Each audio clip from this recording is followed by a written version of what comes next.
खुलुमबाय बेयो बड'लेण्ड इंखं टेलिभिजन दिनै 23 जुन 2021 बुधबार खालि सानसेनि बुरादखौ नोंथांमोननि खाथियाव लाबोदों आं सदानन्द दैमारिया।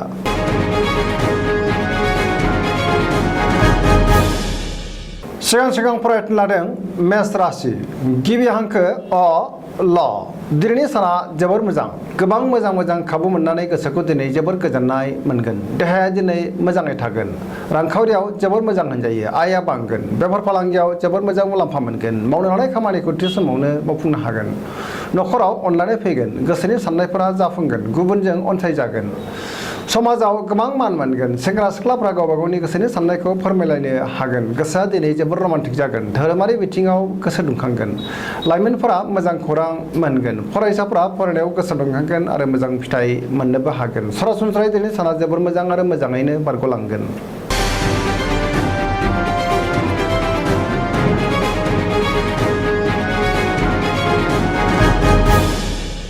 वृष राशि गिबि हांखो इ उ ब दिनैनि साना बारा मोजां नङा गोजोननि आंखाल जागोन गोसोखौ दिनै जोबोर गलाय गुजाय मोनगोन माबा मोनसे बेसेन गोसा मुवा गोमाजानो हागौ मावनो लानाय खामानिखौ थि समावनो मावफुंनो गोब्राब जागोन समाजाव दिनै अदेबानि मान मोननो हागोन रांखावरियाव बारा मोजां नङा सोरबा लोगोजों थगायजानो हागौ बेफार फालांगियाव खहा जानांनो हागौ नखराव बिसि फिसायनि गेजेराव अनलायनाय फैगोन देहाया दिनै बारा मोजां थानाय नङा लोमजानाय मोनगोन जानाय लोंनायाव सांग्रां जानाया गाहाम गोसोआव जिंगाया बांगोन लाइमोनफोरनि गोसोआ दिनै जोबोर उरां फारां जागोन फरायसाफ्रा अदेबानि फरायनायाव गोसो दुंखांगोन आरो मोजां फिथाइ मोनगोन।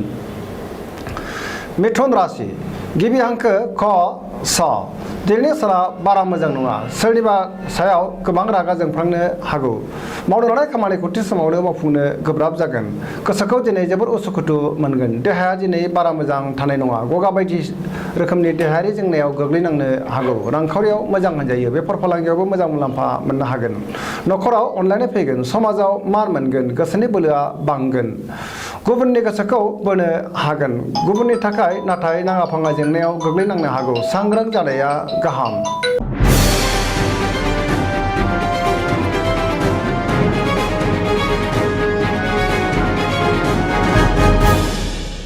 मिथुन राशि गिबि हांखो ख स दिनैनि साना बारा मोजां नङा सोरनिबा सायाव गोबां रागा जोंफ्लांनो हागौ मावनो लानाय खामानिखौ थि समावनो मावफुंनो गोब्राब जागोन गोसोखौ दिनै जोबोर गुलुं गुजुं आरो उसुखुथु मोनगोन देहाया दिनै बारा मोजां थानाय नङा गगा बायदि रोखोमनि देहायारि जेंनायाव गोग्लैनांनो हागौ रांखावरियाव मोजां नङा बेफार फालांगियावबो मोजां नङा होनजायो नखराव बिसि फिसायनि गेजेराव अनलायनाय फैगोन समाजाव मान मोनगोन गोसोनि बोलोआ लोरबां जागोन गुबुननि गोसोखौ बोनो हानाय नङा गुबुननि थाखाय नाङा फाङा जेंनायाव गोग्लैनांनो हागौ सांग्रां जानाया गाहाम सोरजोंबा एना एनि जानोबो हागौ गोसोखौ हमथानाया गाहाम।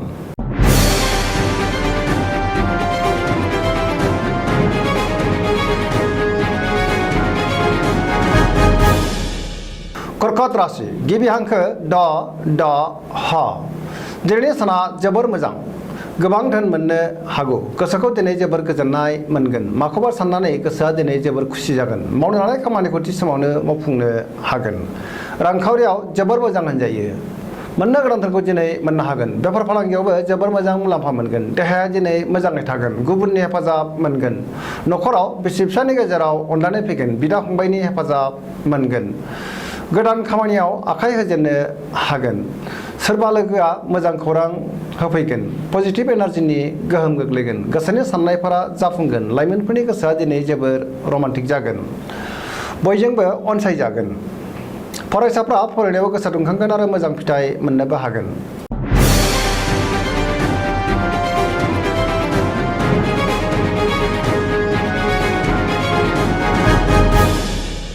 सिंह राशि गिबि हांखो म ट दिनैनि साना मोजां आरो गाज्रिनि गेजेरजों बाबेनलांगोन गोसोखौ दिनै जोबोर उसुखुथु मोनगोन देहाया दिनै मोजाङै थागोन मावनो लानाय खामानिखौ थि समावनो मावफुंनो गोब्राब जागोन रांखावरियाव जोबोर मोजां बेफार फालांगियावबो जोबोर मोजां मुलाम्फा मोननो हागोन मोननो गोनांथारखौ दिनै मोननोबो हागोन आयआ बांगोन नखराव अनलायनाय फैगोन गोसोनि साननायफोरा जाफुंगोन बिसि फिसायनि गेजेराव मोजां सोमोन्दो थागोन बिदा फंबायजों अनलायनाय फैगोन आरो बिसोरनि हेफाजाब मोनगोन। लाइमोनफोरनि गोसोआ दिनै जोबोर रमान्टिक जागोन आरो गावबा गावनि गोसोनि साननायखौ फोरमायलायनोबो हागोन। फरायसाफ्रा फरायनायाव गोसो दुंखांगोन। सोरबा सुथुरा गाज्रि नोजोर होखोमागोन। सांग्रां जानाया गाहाम।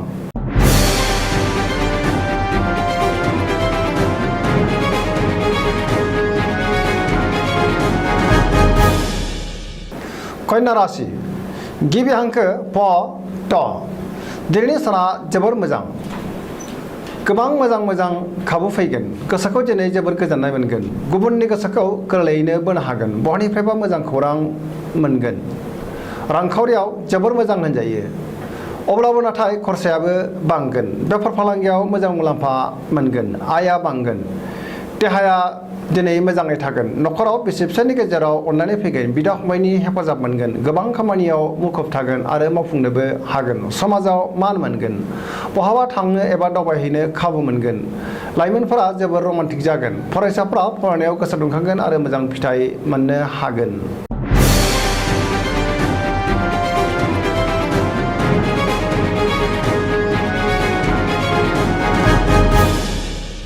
तुला राशि गिबि हांखो र ट दिनैनि साना बारा मोजां नङा। गोसोखौ दिनै जोबोर गुलाय गुजाय मोनगोन। गोसोनि बोलोआ लोरबां जागोन। गोसोनि साननायफोरा देबोर नांगोन। मावनो लानाय खामानिखौ थि समावनो मावफुंनो हागोन। देहाया दिनै मोजाङै थागोन। पजिटिभ एनार्जिनि गोहोम गोग्लैगोन। रांखावरियाव मोजां। नाथाय नाङा फाङा खरसायाबो बांगोन। न'खराव बिसि फिसायनि गेजेराव अनलायनाय फैगोन। समाजाव मान मोनगोन। बेफार फालांगियाव मोजां होनजायो। गोसोआ दिनै जोबोर रमान्टिक जागोन। गुबुननि गोसोखौ गोरलैयैनो बोनो गोब्राब जागोन। गोसोनि लुबैनायफ्रा बांगोन।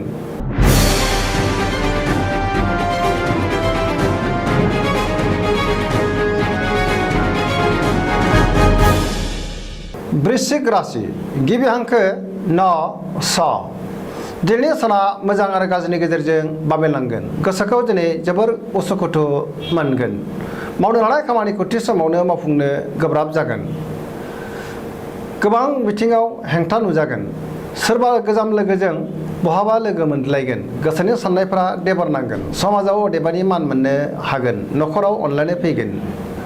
रांखावरियाव जोबोर मोजां। अदेबानि खरसायाबो बांगोन। बेफार फालांगियाव मोजां मुलाम्फा मोनगोन। देहाया दिनै मोजाङै थागोन। गोसोआ जोबोर रमान्टिक जागोन। सेंग्रा सिख्लाफ्रा गावबा गावनि गोसोनि साननायखौ फोरमायलायनोबो हागोन। फरायसाफ्रा फरायनायाव गोसो दुंखांगोन आरो मोजां फिथाइ मोनगोन। धोरोमारि बिथिङाव गोसो दुंखांगोन।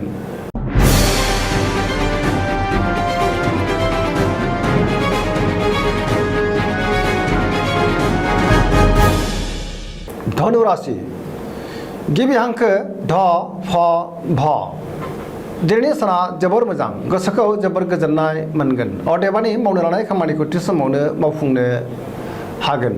गोसोनि साननायफोरा जाफुंगोन। बयनिबो अनसायनाय मोनगोन। रांखावरियाव जोबोर मोजां। मोननो गोनांखौ दिनै मोननो हागोन। गोबां धोन आरजिनो हागोन। बेफार फालांगियाव मोजां मुलाम्फा मोनगोन। समाजाव दिनै मान मोनगोन। देहाया दिनै मोजाङै थागोन। अब्लाबो जानाय लोंनायाव सांग्रां जानाया गाहाम। न'खराव अनलायनाय फैगोन। बिदा फंबायजों मोजां सोमोन्दो थागोन। गुबुननि गोसोखौ दिनै गोरलैयैनो बोनो हागोन। फरायसाफ्रा फरायनायाव गोसो दुंखांगोन आरो मोजां फिथाइ मोनगोन।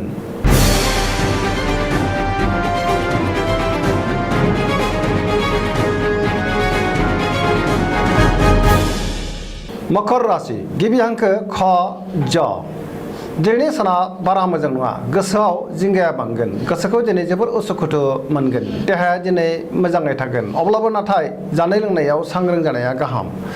सिगांनि बबेबा आद्रा खामानिखौ दिनै मावफुंनो सानब्लाबो नाथाय मावफुंनो हानाय नङा। रांखावरियाव बारा मोजां नङा। मोननो गोनांखौ दिनै मोननो गोब्राब जागोन। बेफार फालांगियावबो मोजांद्राय नङा। खहा जानांनो हागौ। न'खराव अनलायनाय फैगोन। गोसोनि बोलोआ लोरबां जागोन। बिमा बिफानि अननाय आरो बोरखौ मोननो हागोन। समाजाव मान मोनगोन। बहाबा थांनांगौब्ला दिनै सांग्रां जानाया गाहाम। हरखाबै बहाबा जाब्रथायनि आसा दङ। हरखाबै बबेबा जेंनायाव गोग्लैनांनोबो हागौ।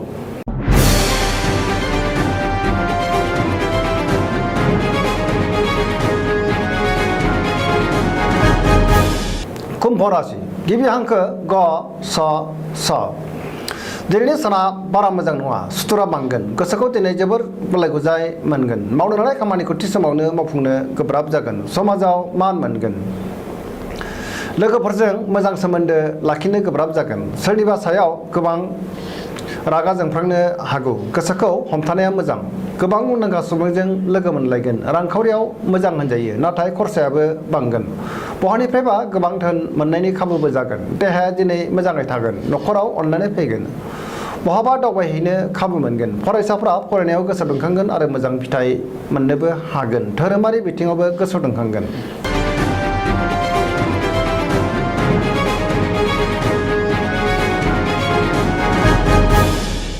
मीन राशि गिबि हांखो ड स दिनैनि साना जोबोर मोजां गोसोखौ जोबोर गोजोननाय मोनगोन सोरबा गोजाम लोगोखौ बहाबा लोगो मोननानै दिनै गोसोखौ बांसिन गोजोननाय मोनगोन गोसोनि बोलोआ बांगोन गावनि गोसोनि साननायखौ गुबुननो फोरमायनोबो हागोन देहाया मोजाङै थागोन रांखावरियाव जोबोर मोजां होनजायो अदेबानि खरसायाबो बांगोन मोननो गोनां धोनखौ दिनै मोननो हागोन बेफार फालांगियाव मोजां मुलाम्फा मोनगोन न'खराव अनलायनाय फैगोन बहाबा दावबायहैनो खाबु मोनगोन गोसोआ दिनै जोबोर रमान्टिक जागोन फरायसाफ्रा फरायनायाव गोसो दुंखांगोन आरो मोजां फिथाइ मोननो हागोन सरासनस्रायै दिनैनि साना जोबोर मोजां आरो मोजाङैनो बारग'लांगोन